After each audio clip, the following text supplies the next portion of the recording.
Tonight on an all-new 2020. Do your job. Asleep on the job. The toll collector.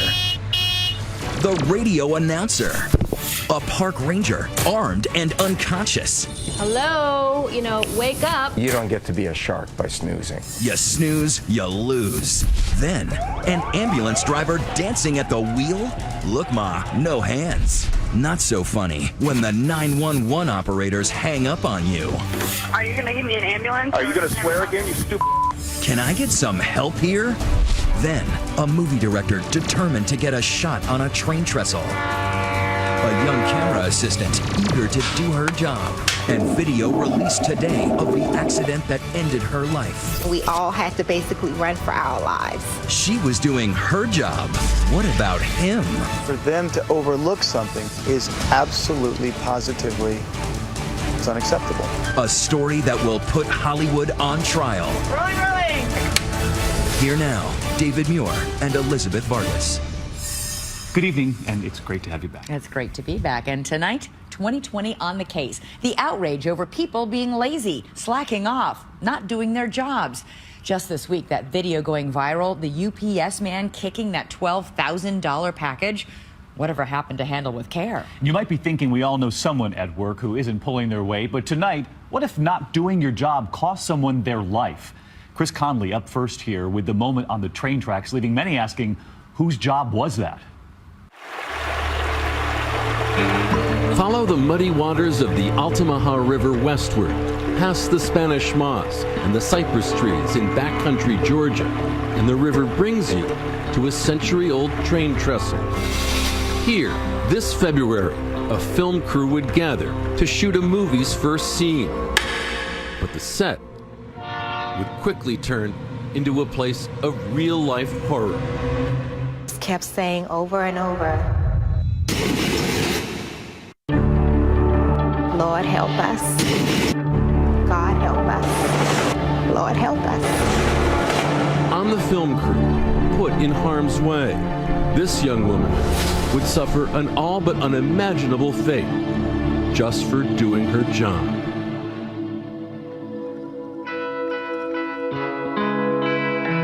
She fell in love with the camera. She was Sarah Jones, raised in South Carolina without showbiz connections. She earned her film crew stripes during an internship in Charleston on Army Wives, as her parents Richard and Elizabeth remember. Why do you think she was drawn to the camera department? It's a challenge of it, I think. I think it, for the most part, it's a man's world, and I think that was a little bit of a challenge to her. Competition. Sarah Jones would become a camera assistant, the last sight the camera would see before a scene began. For multiple seasons on The Vampire Diaries. This guy doesn't know that you're a vampire. Let's keep Such stars as Nina Dobrev and Ian Somerhalder knew Sarah well. Sarah, the first time I saw her, she was literally right in front of my face. She was doing the slate. You couldn't help but notice Sarah Jones. Great. Just always wanted to be around her. She always had a smile on her face and was just the uber professional. She was my sister, She was my cosmic sister. Even on the vacation she loved, Sarah Jones liked setting up her shots just so. She always was up for anything. She wanted to do bigger things, go to new countries, work on features, and get her name out there. Rolling. In search of those opportunities, she'd leave Vampire Diaries in May of 2013. Soon, a huge break.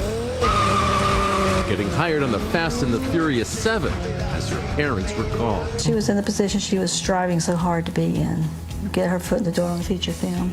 But then, a tragedy with a star. Paul Walker, one of the stars of the enormously popular Fast and Furious movies, dead in a car crash. Production would be postponed for months, so Sarah took her own fateful path, taking a camera assistant gig based out of Savannah on the movie Midnight Rider.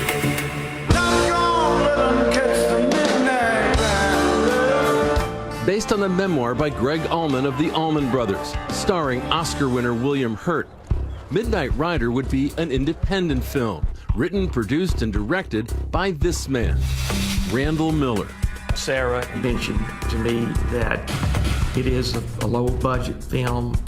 And she was a little bit surprised that some of the people did not have the level of expertise that she expected. Shooting had yet to begin on the film when, on Thursday, February 20th, cast and crew drove 2 hours to this location in Doctortown, Georgia. Among those arriving were Sarah and hairstylist Joyce Gilliard. I was told that it wasn't actual principal photography. The actual day we're supposed to start shooting was going to be that Monday. A pre-shoot, that's what it said on the schedule. But once they got there, the crew realized Randall Miller wanted to shoot a full scene. A dream sequence in which Greg Allman, from his hospital bed, imagines his late brother, guitarist Duane Allman, across the bridge. 2 trains passed by, one at 3:45 in the afternoon. It came time to set up for the day's money shot, 30 feet above the water. The plan for the scene was to set up a hospital bed on train tracks. You've got a hospital bed, you've got heavy camera equipment, and an entire crew loaded onto this train trestle. Joyce Gilliard heard someone telling those assembled what to do if a train was spotted. You have 60 seconds to get off the track. I was more or less 60 seconds to get off the track, and I started praying. I'm mad at myself because I didn't say something. There was no on-set medic. There were no railroad officials present. Location manager Charlie Baxter was not there. Moments after filming began, just before 4:30 p.m., this dream sequence turned into a nightmare. I don't know who yelled anything. All I know, I heard and I saw the train. And you just immediately started running. CSX train Q12519 with 2 locomotives and 37 freight cars, barreling down the track at an estimated 57 miles per hour. I saw the light of that train. It was like the train was right there. So you had seconds to figure out what you were going to do. Sarah was trying to get the equipment off the track, as a good camera person would, because it's expensive, camera equipment. Cast and crew had to run toward the oncoming train along this narrow pathway to save their lives. Joyce saw Randall Miller and another crew member trying to yank the hospital bed off the tracks. When I realized that I could not get to land, that's when I ran to the side and held on to the iron girder, and I prayed I didn't get hit by the train. The pressure from the wind from the train was so strong that holding on to the girder, I wasn't able to. It pulled me off. The train struck Joyce Gilliard's left arm after smashing into the hospital bed, shrapnel flying everywhere. Joyce closed her eyes. I couldn't believe what was happening. Thought about dying. And my family getting that call. The train's impact had snapped a bone in Joyce's left arm. Blood poured from the wound. Joyce opened her eyes once more. Sarah was the first person I saw. She was lying on the side of the tracks dead. You didn't know it was her. You didn't know it was her. I received a phone call from one of her friends. She said, "Sarah's no longer here." I said, "What do you mean? You mean as in dead?" She said, "Yes, ma'am." It was rough. I mean, it took the wind out of me. It's very, very, very hard. Sarah Jones was 27 years old. Hours later, the phone rang again. It was the director of Midnight Rider. Randall Miller called us that day. He was very upset. He was crying. He was nearly hysterical. And he was saying, "I'm so sorry." He couldn't say much more than that. But why had Randall Miller allowed his crew to shoot on live tracks? Sarah Jones's parents and police demand answers, as allegations emerge of Randall Miller's reported recklessness on another film. He would say, but we're trying to make a movie here, as if that outweighed the needs or the safety or the welfare or of other people. It was like that's some kind of magic card. And footage released today from a camera mounted on the locomotive shows those last horrifying moments as the crew members of Midnight Rider scramble for their lives. Stay with us. Do Your Job continues. Once again, Chris Connolly.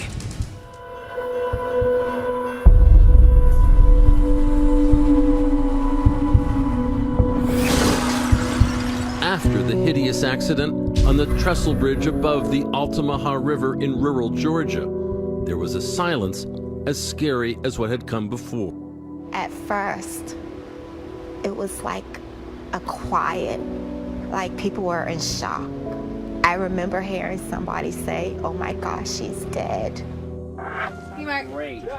The horrifying news that 27-year-old camera assistant Sarah Jones had been killed by a train on the set of the film Midnight Rider reached her good friends on The Vampire Diaries just a few hours after it happened. And I got the call. We just sat in the car going to set, and it was just pure shock. She just left too soon. She would have been, yeah, it was just too soon. I've been working as an actor pretty much nonstop for 15 years, and I'd never experienced anything like it, where everyone just went home and crying. I wanted to know what exactly, what do you mean? You know, how? I was angry, really angry. And for them to overlook something that jeopardizes the safety of the people that are working with them is absolutely, positively, it's unacceptable. Ever since the accident on February 20th, investigators have been trying to figure out who wasn't doing their job to keep this crew safe. The people who made poor choices that day need to be held fully accountable. Investigators would uncover this email sent to location manager Charlie Baxter on the morning of the shoot, in which the railroad refuses to grant the film permission to shoot on its tracks. Producer-director Randall Miller and the rest of the Midnight Rider crew had no way of knowing when a train might be coming, as railroad safety expert and film consultant Art Miller notes. There is no freight train schedule I can rely on to make sure there'll be no train on my track. It's a day-to-day thing. There's not such a thing as a freight train schedule that approximates what, say, a major airline might publish. Someone at the scene apparently said only 2 trains go by, we're good to go. Well, that's not true. Attorney Jeff Harris has filed a lawsuit on behalf of Sarah Jones's parents. You don't shoot on a railroad track unless you absolutely are positive that you have permission to be there. And I think they said, well, you know, we don't have actual permission, but ultimately we're just going to try to steal this shot. If so, it would apparently not be the first time Randall Miller had stolen a shot. Take this subway scene from his 2013 movie CBGB, a scene he brought up in this panel discussion. We're not allowed to shoot in the New York subways. I don't know if you know that, but you're not allowed to. And on the DVD extras from CBGB, shot mostly in Savannah, Randall Miller jokes about pulling off scenes like this one. This is a real house, and I don't think they fully knew that we were going to drop a piano down their staircase. All in good fun? Well, how about a child turned loose in a pasture? I mean, I don't think it's dangerous at all to have a little kid run through cows, do you think? No. One man wasn't laughing. Jay Self, then the head of the Savannah Film Commission. We had more complaints about the activities of this film than we did in any previous entire year. Self, who would be removed from his post after CBG left town by the Chamber of Commerce, says that a stop sign was removed by the production, another painted over. Cars were parked in handicap spots or in front of fire hydrants. Minor issues perhaps, but often accompanied, Self says, by sheer arrogance. He would say, but we're trying to make a movie here, as if that somehow outweighed the safety or the welfare or the business of other people. It was like that's some kind of magic card. When CBGB was over, we were like, I can't believe nobody got hurt. Tragically, that was not the case on Midnight Rider. They thought they could make up their own rules. They pushed it too far. The audacity to put someone else's life in such danger. They wanted to get the shot, so whatever it took to get the shot is what they did. The entire crew was put in a situation where we all had to basically run for our lives. It's true, as shown by this startling new evidence just released today. Dramatic video taken by a camera mounted inside CSX Q12519. It shows the Midnight Rider crew racing off the bridge as the train that would need a mile of track to stop rapidly approaches the bed that's been left behind on one of the rails. Look again and listen as the dramatic scene unfolds. 26 seconds before impact, the engineer starts to blare the horn continuously. 3 seconds before impact, it's too late to get the bed off the tracks. It sits there, while to the side, actors William Hurt and Wyatt Russell, along with 2 crew members, make it off the trestle. 1 second before impact, people cover their ears, clinging to the bridge for their lives. On impact, the bed becomes a deadly weapon. The train hits the bed, and the bed flies up, and apparently a portion of the hospital bed strikes Sarah and pushes her into the train. Hairstylist Joyce Gilliard suffered a compound fracture of her left arm. She's had to have a plate put in and is also suing the producers, the railroad company, and nearby landowners. It's not just my arm that was hurt. I suffered such a traumatic experience seeing my coworker, friend, lose her life because of someone else's negligence. Up next, in the hot seat, in court and on video, the man at the center of the Sarah Jones tragedy, producer-director Randall Miller, confronted with different questions about just what happened that day, and giving the same answer 3 times. Unfortunately, that's not my job. You know where anybody was down that track before that train accident occurred. Again, it's not my job. You didn't ask CSX how many trains were coming down that trestle, did you? Again, that's not my job. 2020 continues. Here again, Chris Connolly. 27-year-old Sarah Jones was doing her job. Part of the Midnight Rider crew, instructed to place their equipment and a metal bed on these railroad tracks. Only to see a train coming towards them at 57 miles per hour and smashing into the bed. The train hit the bed. It sent shrapnel flying everywhere, and she was hit. The shrapnel apparently hit her and caused her to knock her into the train. Wayne County 911. Can you get my location where I am? I think we need an ambulance. Well, someone got hit by a train. 7 crew members suffered injuries in the accident. Sarah Jones lost her life. It's clear that certainly the producers and director, they messed up real bad. It was a live track. There were tracks elsewhere in the vicinity that were not live tracks that could have been used. 2020 found a train trestle just a few hours away, where an on-site railroad official was able to shut down train traffic so we could film safely. You go on a railroad track without permission, there's a big spectrum of what could happen. If the spectrum goes all the way to somebody dies, you just don't do it. Joyce Gilliard was recuperating when producer-director Randall Miller paid her a visit. He came to my hospital room a couple days after the tragedy happened. He didn't say anything. He just cried. He just cried. The Wayne County DA has charged Randall Miller and 3 other members of the Midnight Rider team with involuntary manslaughter. Involuntary manslaughter carries a maximum of 10 years. They've each pleaded not guilty. Everybody's trying to distance themselves from responsibility, saying it was not their fault. Finally, there are words from the man at the center of the tragedy, Randall Miller, testifying in a civil suit filed against him by Greg Allman, the subject of Midnight Rider, and saying one phrase 3 times. Did you even employ anyone to go down the railroad track, maybe 3 or 4 miles down, to warn people when the train was coming? Unfortunately, that's not my job.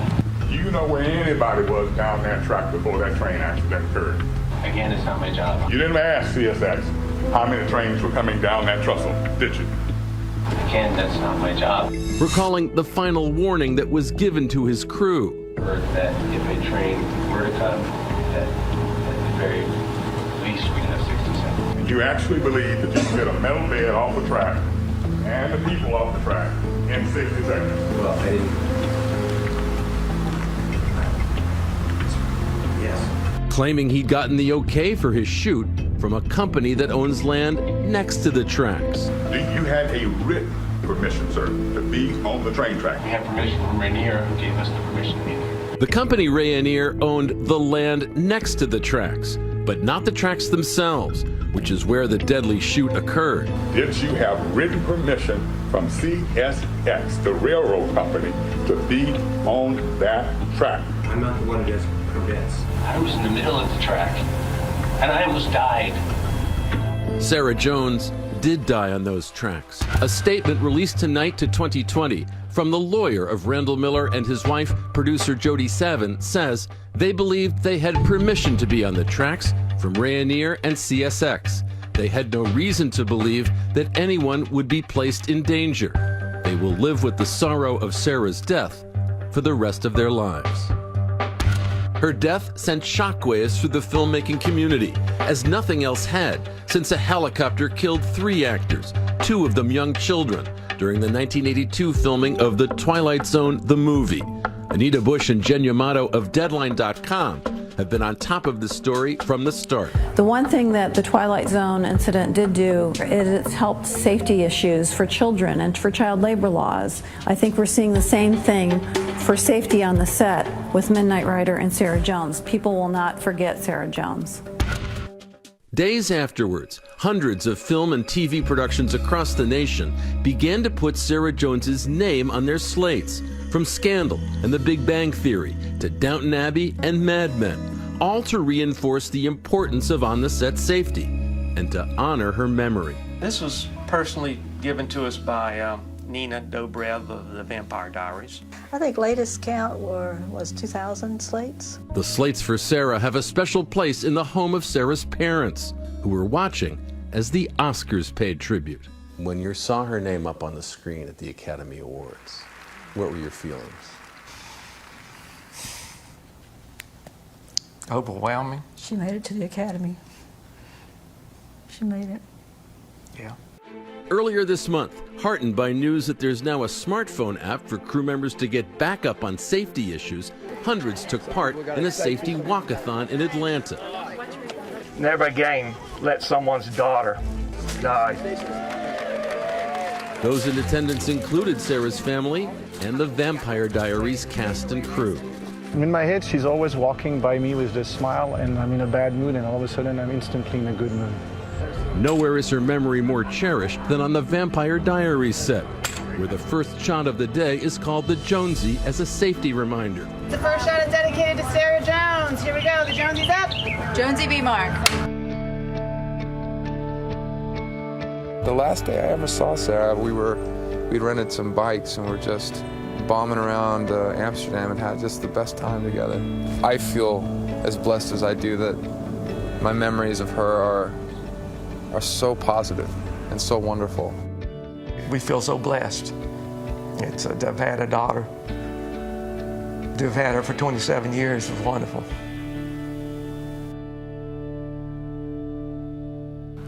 That trial is set for early next year, and we want to know, have you ever been put in danger by your boss? We hope you'll tweet us tonight. Use the hashtag ABC2020. And when we come back here, what happens when you call 911 and they hang up on you? You've got to hear this. Coming up, it's one of the most stressful jobs on the planet. 911. But that's no excuse for this. I really just don't give a what happened. When 911 hangs up on you. We'll be right back. Our lives are in their hands when we most need help, and almost every time they do their utmost to save us. But what happens when first responders don't respond? Jim Avila with the incredible story. They are supposed to be, and most of the time are, our lifelines. The people who, when we are in danger, literally answer the call. Just like Halle Berry in the Hollywood movie The Call. 911, where's your emergency? A man is trying to break into my house. But what if we are in trouble and they are sleeping? Like the 911 operator in Miami, Florida, who was taking a snooze in the dispatch center, and her colleagues also fast asleep. The police department says they were officially on break. But what about this dispatcher in Rockville, Maryland? So tired he's actually caught on tape snoring. Could you send any ambulance or anything right now? Sleeping, clearly not okay. What about dancing? Like this EMT who was driving his ambulance home at the time, reprimanded for his hands-off-the-wheel seat dance to Rihanna's Pour It Up. The singer tweeted, "The paramedic guy just reminded me why God sent me here." That sent the video into the Twitterverse stratosphere. All kind of funny, true. But unfortunately, sometimes when first responders are instead worst responders, there can be tragic, not funny at all results. 1309 Rolling Avenue, outside in the parking lot. All right, we got. Bear with me on the line. Here is where that call came from. Medrick Mills, a Washington, D.C. Parks employee for nearly 5 decades, taking his daughter Marie to the computer store to buy a laptop. But this happy sojourn turned into a 911 disaster when Medrick suffered a heart attack. You're walking out of the computer store, and yes. He's right around here. He's right around here. And he kind of falls next to the... Falls next to the car, yes. If you're going to suffer a heart attack, it appeared Medrick Mills had picked a pretty good spot to do it. First of all, his daughter was close by, and then, luck of all luck, right across the street, Engine House 26 of the Washington, D.C. Fire Department. But as the seconds ticked by, that firehouse remained strangely quiet. I mean, the fire department is across the street. Yeah, we understand that. We're going to help on the way, okay? What's going on in the firehouse filled with life-saving equipment is hard to fathom and impossible to explain. Because although there are 5 firefighters inside, none comes across the street to help. In fact, the lieutenant in charge, instead of immediately getting out of her bunk, asked for the exact address of where Medrick was dying not 100 yards away. Another firefighter came outside, but did nothing more than gaze at the chaos across the street. So you're actually going like this? I'm waving my arms because I just know that he's seeing me because he's standing with his arms folded, looking this direction. And to her horror, he turned around and went back inside. So how long would it take for emergency personnel to get from here, the firehouse, to there, the parking lot where Medrick Mills was dying of a heart attack? It took me less than 30 seconds to cross that street on foot. But in the day poor Medrick lay here, a full 11 minutes after the first call, paramedics had still not arrived. But as bad as that was, on this terrible day, there was a second critical error. The ambulance that was dispatched was initially sent to the wrong address. So where were the paramedics? Let's take a drive. It turns out they've been sent to the wrong side of town, 2.5 miles away from where Medrick Mills collapsed. A day of botched signals and no excuse inaction, the Washington, D.C. Fire Department won't even try to justify. When someone knocks on the door and says there's an incident across the street, they should have responded immediately. Does it bother you that one of them actually went back to the bunks and was studying? Yes, that was even more horrendous. The lieutenant, who wouldn't initially leave her bunk, retired with full pension. The most anyone else got was a 60-hour suspension. That's right, 60 hours. You're so upset, I don't want to hang up with you. I want you to stay on here with me. There is no doubt first responders have stressful jobs. They get hammered with ridiculous calls, supersized complaints about the price of a burger. Okay, what's going on there? I was at a McDonald's. I paid $10, and these guys gave me 1 burger and a fry. Sir, this is not a police matter. I got robbed for my money. The 911 operator wasn't loving that. I'd say the vast majority of them are not technically emergencies, probably 75%. A steady diet of silly calls and other people's genuine trauma forced former 911 operator Jeff Hewitt to quit, he says, after only 4.5 years on the job. Still, he says there's no excuse for what happened in Nashville, Tennessee during this call for help from a woman being threatened by a knife-wielding boyfriend. Please, God. Wait for it. I really just don't give a what happens. Yeah. 911 operators are trained to be the responsible party during an emergency, but sometimes they're not. So what can you do? In Tampa, Florida, this mom calls 911 after accidentally locking her toddler in the car during a heat wave. Hi, my infant son is locked in the car in a parking lot. Cops on the way, right? No. The dispatcher somehow needed to hear more distress. They won't be able to try to gain access to the car unless the child is in some kind of distress. The toddler finally rescued by a motorist who took a wrench to the window. The baby's okay. The dispatcher is now in the hot seat. The dispatcher absolutely made a mistake. This is not the way we do business. In Michigan, this 911 operator, suspended for 2 weeks without pay, teaches us that no matter how long you have to wait for an ambulance, don't swear, as this desperate daughter did while watching her father's brain seizure. Get the beeps ready. 911. I need an ambulance at 5 Hartwood. Well, okay, first of all, you don't need to swear over 911. Okay. And slow down. Ambulance. But the dispatcher had already hung up on her, so she called a second time. And still, 911 refused to send help. 911. Are you going to give me an ambulance? Are you going to swear again, you stupid? Are we going to have a problem? No, you're not going to one. The burnout rate for dispatchers is typically 3 years. Most people don't make it beyond that. And finally, this tongue-in-cheek insight from our insider: the next time a 911 call is in order, have your emergency Monday morning, because by Friday, the stress has reached epic proportions for dispatchers. It was just almost unbearable stress. What you have to do is kind of compartmentalize your frustration and your anger, because nobody calls you on the best day of their life and say, oh, great, thank you, 911. For Marie Mills, who lost her dad, she has no advice, just a simple request for the first responders who did not live up to their name. Just do what you were trained to do, what you are supposed to do. Just do your job.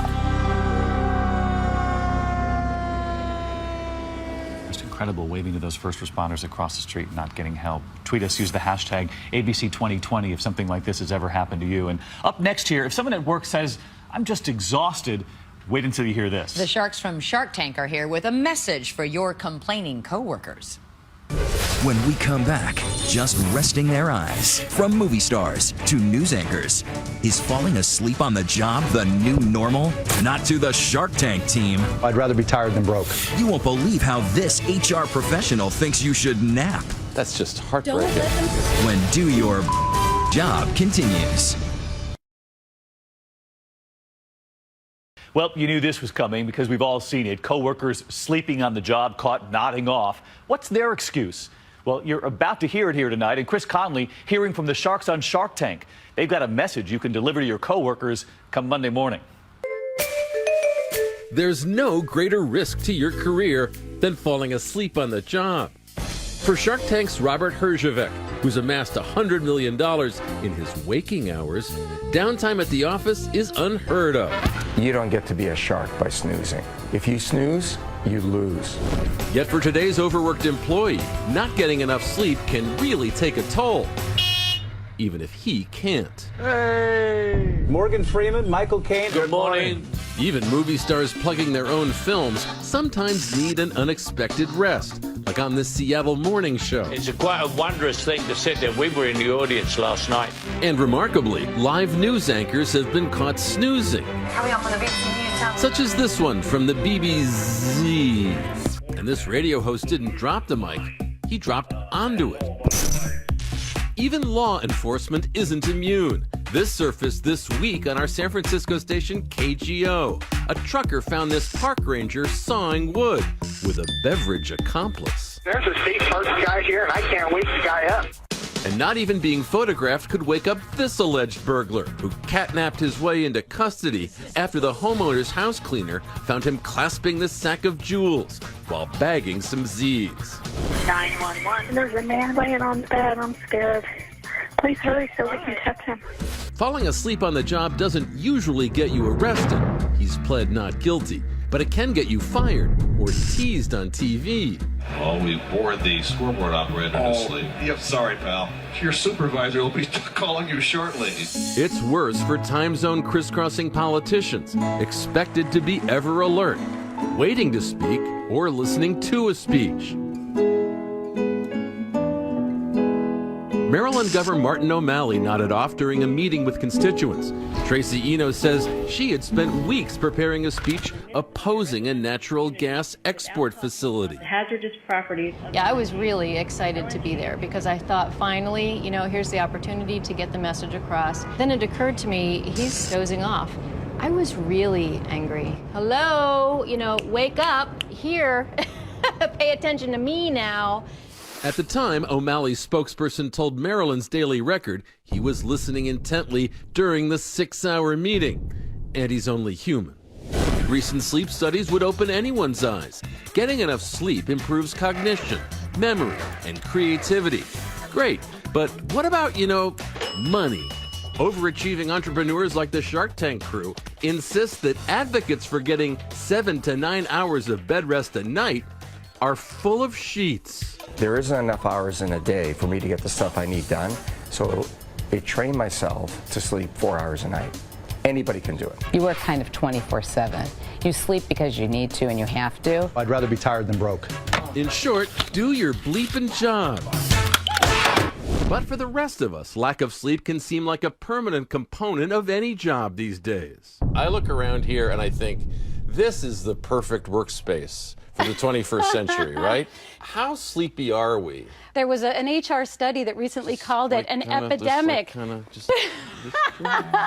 Cynthia Shapiro, a former human resources executive turned career coach and author, is wise in the ways of today's high-powered companies and says some of them want you sleep-deprived and work-obsessed. She cautions, even if they provide a nap room for the weary, be wary. Don't use them. It's a trap. It's a trap. In order to use it safely, it has to be a super obvious work-related reason. So everyone in the company needs to know that you just got off a red-eye flight or you were up all night doing a presentation. That sounds like more work than just staying up. I agree. Some people fall asleep for health or medical reasons.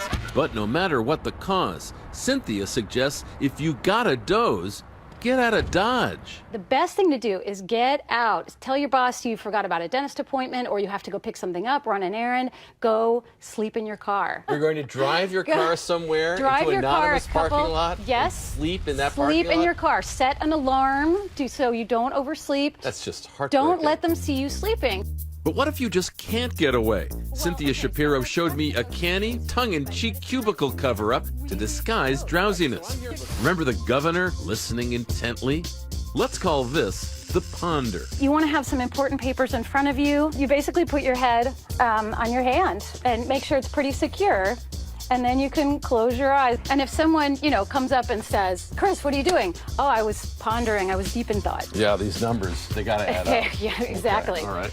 But a handful of companies fully embrace the idea that their employees need to be refreshed. Time to shut the engines down for a little bit. Google's nap pods are a popular perk, at least in the movies. What would I do without these babies? And Ariana Huffington, who sold her Huffington Post to AOL for $315 million, is a big advocate of a good night's rest. Sleep your way to the top. Touting the upside of downtime. Being busy, being always on, has been seen as a badge of honor. That is changing. You know why? Because I feel so good after 8 hours sleep, and I enjoy my day. And it turns out that even sharks need a little shut-eye. You don't know how to run a company, you don't know how to preempt the competition, Sure you don't I know how do. to compete. When Mark Cuban caught fellow shark Kevin O'Leary catnapping, he pounced. That's just wrong. I took a picture and I Instagrammed it out of Kevin falling asleep. So Kevin's definitely a napper. The truth comes out. On this Halloween night, your children likely already into their candy, or maybe you're eating their candy. Anything with dark chocolate and almonds. You're but on it. David, you're pretty good looking for a pumpkin. For a pumpkin, right? Yeah. I don't know. I think your hair's a little better than mine there. I don't know. You're Pretty better in a impressive. pumpkin than I am. Trust me. Again, great to have you back on. Good to be back. I'm David Muir. And I'm Elizabeth Vargas. For all of us at 2020, happy Halloween and have a great night.